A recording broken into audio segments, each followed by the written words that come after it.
Hello dear students, welcome to this video. आज के इस वीडियो में हम पढ़ने वाले हैं अबाउट ग्रीन हाउस इफ़ेक्ट। तो चलिए स्टार्ट करते हैं। Carbon dioxide keeps the earth warm much like glass which keeps the green house warm. देखिए, सबसे पहले समझते हैं कि ग्रीन हाउस इफ़ेक्ट होता क्या है। जैसे कि ये आपका अर्थ है, अर्थ के चारों ओर एटमॉस्फेयर प्रेजेंट होता है। मान लीजिए मैं रेड जो डॉटेड लाइन है इससे मैं एटमॉस्फेयर दिखा रहा हूँ। तो ये जो आपकी अर्थ है जो बीच में बनाई गई है, अर्थ के चारों ओर एटमॉस्फेयर प्रेजेंट है और एटमॉस्फेयर के अंदर अलग अलग लेयर्स हैं, आपको पता है, जो लिथोस्फीयर, स्ट्रेटोस्फीयर, मेसोस्फीयर, थर्मोस्फीयर, ये अलग अलग लेयर होते हैं। तो जो एटमॉस्फेयर है वो एक ब्लैंकेट का काम कर रहा है। ये मान लीजिए यहाँ से सन है, सन से हमारे कंटिन्यूस अर्थ के ऊपर सन रेज आ रही हैं। तो ये जो सन रेज हैं वो एटमॉस्फेयर से होते हुए अर्थ के सरफेस के ऊपर आती हैं। ठीक है, अब सन रेज हैं तो उससे गर्मी पैदा होती है। तो जैसे कि आपने देखा होगा, जब आप किसी गाड़ी के अंदर जो धूप में खड़ी हुई है उसमें बैठते हैं तो वो बहुत गर्म होती है अंदर से। जब हम खोलते हैं उसको, खिड़की को, तब बहुत शुरू में बहुत ज़्यादा गर्मी होती है। वो किस कारण होती है? तो देखिए, एक ग्लास जो होता है, शीशा जो होता है, उसकी एक प्रॉपर्टी होती है कि भाई जब कोई रेडिएशन अंदर आ रही है तो उस रेडिएशन को अंदर तो आने देता है, लेकिन उसकी जो हीट है उसको वो बाहर जाने नहीं देता है। मतलब वो एंट्री तो हो जाती है वो हीट की फॉर्म में रेडिएशन, लेकिन उसको एस्केप आउट, बाहर निकलने के लिए वो अलाउ नहीं करता है या बहुत कम अलाउ करता है।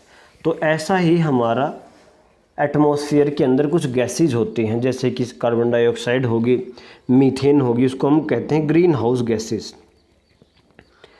तो इसमें क्या होता है कि ये जो गैसेज जैसे जैसे कंसंट्रेशन बढ़ती जाती है एनवायरनमेंट के अंदर, वैसे वैसे ये जो एटमॉस्फेयर से सन की रेडिएशंस जो वापस में रिफ्लेक्ट बैक होकर के वापस भी कुछ हीट निकलती है, हीट की फॉर्म में एटमॉस्फेयर से बाहर, तो ये नहीं निकल पाती। जैसे जैसे आपकी कुछ एक ग्रीन हाउस गैसेज रहते हैं, जैसे कि CO2 हो गया, मीथेन हो गया, उनके कारण ये जो आपकी सूरज से निकली हुई किरणें हैं उससे जो हीट निकलती है वो एस्केप आउट नहीं कर पाती और वो इसी एनवायरनमेंट के अंदर ही रहती है, इसी एटमॉस्फेयर के चारों ओर ही रहती है, जिसके कारण अर्थ का टेम्परेचर बढ़ता रहता है। ये एक नेचुरल प्रोसेस है। लेकिन कुछ समय से इन गैसेज का प्रोडक्शन बहुत ज़्यादा हो रहा है, CO2 का, जैसे कि, जिसके कारण ये ग्रीन हाउस जो इफ़ेक्ट है वो ज़्यादा हो रहा है। उसके कारण ग्लोबल वार्मिंग होती है। ग्लोबल वार्मिंग क्या होती है भाई? ग्लोबल वार्मिंग होता है कि भाई अर्थ का टेम्परेचर इंक्रीज हो रहा है। Continuous green house effect, green house gases के कारण अर्थ का टेम्परेचर जो है वो इंक्रीज होता जा रहा है। ज़्यादा टेम्परेचर इंक्रीज होने के कारण आपके जो नॉर्थ पोल और साउथ पोल पे जो आइस है वो पिघल सकती है और जिसके कारण डिस्ट्रक्शन हो सकता है अर्थ के ऊपर। तो ग्रीन हाउस इफ़ेक्ट काफ़ी इंपॉर्टेंट है एनवायरनमेंट की पॉइंट ऑफ व्यू से। देखिए, समझते हैं। ग्रीन जो कार्बन डाइऑक्साइड होती है वो कीप्स द अर्थ वार्म, गर्म रखती है। वो क्यों रखती है आपको पता है? क्योंकि वो सूरज की जो रेडिएशंस आ रही हैं उसको एस्केप आउट नहीं करने देती या बहुत कम निकलने देती है बाहर। Which keeps much like glass which keeps the green house warm, जैसे कि ये ग्लास के जैसे ही है, जो कि अगर किसी ग्रीन हाउस में लगा हुआ है तो वहाँ से उसको जाने नहीं देता है और उसको गर्म रखता है। अब देखिए, जैसे जैसे कार्बन डाइऑक्साइड बढ़ती जाती है तो क्या क्या इफ़ेक्ट पड़ेंगे।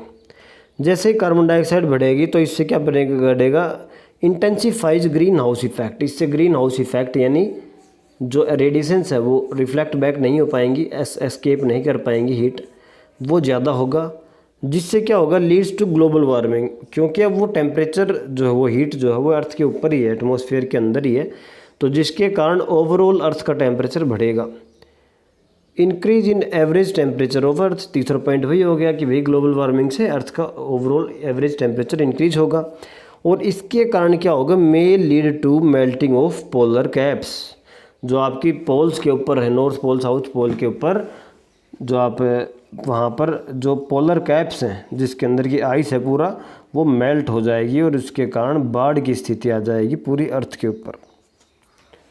और भी काफ़ी साइड इफ़ेक्ट हैं टेम्परेचर इंक्रीज होने के, जैसे कि आप देखते हैं शिफ्टिंग ऑफ जो क्लाइमेट है, जो वेदर की शिफ्टिंग हो रही है, तो वो भी इसी के कारण है। देखिए, changes in environment affects us and our activities changes the environment around us. क्या होता है, जो हमारी एक्टिविटीज़ होती है, जो आदमी जो काम करता है, उनकी एक्टिविटीज़ के कारण हमारे आसपास का एनवायरनमेंट बदलता है, और यदि हमारे आसपास का एनवायरनमेंट बदलता है तो वो हमें बुरा इफ़ेक्ट डालता है। देखिए, अभी environmental problems caused by human beings के अंदर हम सबसे पहले बात करते हैं ओजोन लेयर, ओजोन लेयर की।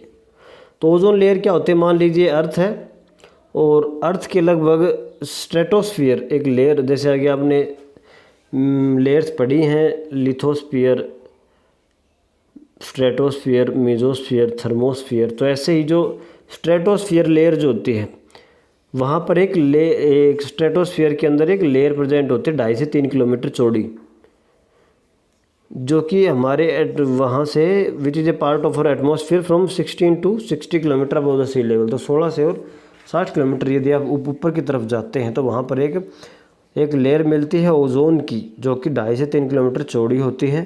अगर ओजोन से आपको मोलिकुलर पूछा जाए तो ओजोन का केमिकल फार्मूला होता है O3, मतलब इसके अंदर 3 ऑक्सीजन के मॉलिक्यूल्स हैं।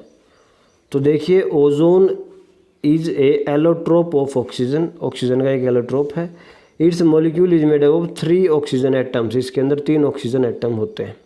कहाँ प्रेजेंट होते हैं, स्ट्रेटोस्फियर के ऊपर। और स्ट्रेटोस्फियर कहाँ होता है भी, स्ट्रेटोस्फियर 16 से और 60 किलोमीटर के बीच में होता है, अबव द सी लेवल। अब देखिए, ओजोन का काम क्या होता है। ओजोन का काम क्या होता है कि जो सूरज से हमारे पास अल्ट्रावायलेट रेज आ रही है, आपने पीछे हिंदी में सुना होगा पराबैंगनी किरणें, तो ओजोन लेयर उनको एब्जॉर्ब करती है। Ozone layer absorb ultraviolet rays coming from the sun and protects living being from their harmful effect. क्योंकि यदि अल्ट्रावायलेट रेज डायरेक्ट हमारे स्किन के ऊपर अगर गिरती हैं तो वो हमें स्किन कैंसर तक भी कर सकती हैं, हमारे स्किन को डैमेज कर सकती हैं, तो वो काफ़ी नुकसानदायक होंगी। तो ओजोन है वो हमें इस चीज़ से बचा रही है। ओजोन जो है हमें सूरज की हानिकारक किरणों से बचा रही है। तो जैसे कि लिखा हुआ है कि ये अगर नहीं बचाएगी तो इसे कैंसर हो सकता है, कैटरेक्ट हो सकता है आँखों में, और जो इम्यून सिस्टम है, जो हमारे रोगों से लड़ने की शक्ति है, वो कम हो सकती है। अब देखिए, the decline of ozone thickness in Antarctica was first observed in 1985 and was termed as ozone hole. तो क्वेश्चन आ सकता है कि what is ozone hole. Ozone hole होता है कि भाई जो थिकनेस है ओजोन की, वो कुछ एक एरिया के अंदर कम पड़ चुकी है। जैसे 2.5 से 3 किलोमीटर की थिकनेस है तो कुछ एरिया में बहुत कम हो चुकी है। और सबसे पहले वो देखा गया 1985 में, जो एंटार्क्टिका है उसके ऊपर का जो एरिया है वहाँ पर देखा गया कि भाई वहाँ पे जो थिकनेस है वो ओजोन की कम हो चुकी है। उस कम हुई थिकनेस को ही हम कहते हैं ओजोन होल। ओजोन होल का मतलब ऐसा नहीं है कि उसके बीच में कहीं छेद हो चुका है, वो ऐसा मतलब है कि वो जो थिकनेस है वो कम हो चुकी है। अब देखिए, रीजन्स ऑफ ओजोन डिप्लीशन, क्या क्या कारण हो सकते हैं ओजोन के डिप्लीशन होने के, ओजोन होल बनने के। तो एक्सेसिव यूज ऑफ CFC की फुल फॉर्म पता होनी चाहिए आपको, क्लोरोफ्लोरोकार्बन। तो बहुत ज़्यादा यदि आप CFC यूज करते हैं, क्लोरोफ्लोरोकार्बन अगर यूज होती है, अगर निकलती है एनवायरनमेंट में, जो कि कहाँ से निकलती है, रेफ्रिजरेटर्स, जो जेट प्लेन्स होते हैं वहाँ से, स्प्रे कैंस होती हैं, और फायर एक्सटिंग्विशर्स होते हैं।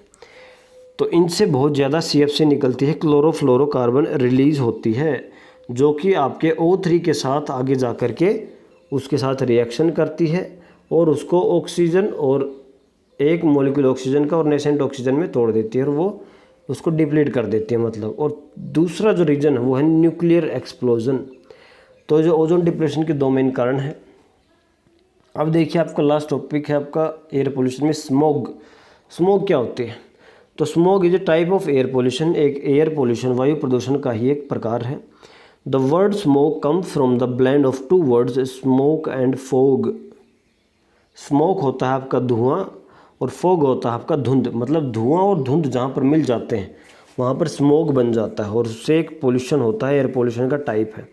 Smoke can form in any climate whether there is a lot of air pollution specially in the cities. तो ये ज़्यादातर कहाँ बनता है, जहाँ पर शहरी एरिया के अंदर, जहाँ पर पहले से ही ज़्यादा पोल्यूशन है, उस एरिया में यदि धुंध गिर रही है और वहाँ पर यदि धुआं आ जाता है तो बहुत ही ब्लर्ड कंडीशन हो जाती है, कुछ दिखता नहीं है ज़्यादा दूर तक, और वो जो कंडीशन है उसको हम कहते हैं स्मॉग। तो नेक्स्ट लेक्चर में हम वाटर पोल्यूशन के बारे में पढ़ेंगे, वाटर के बारे में, उसके बाद वाटर पोल्यूशन क्या है, उसके कारण क्या है।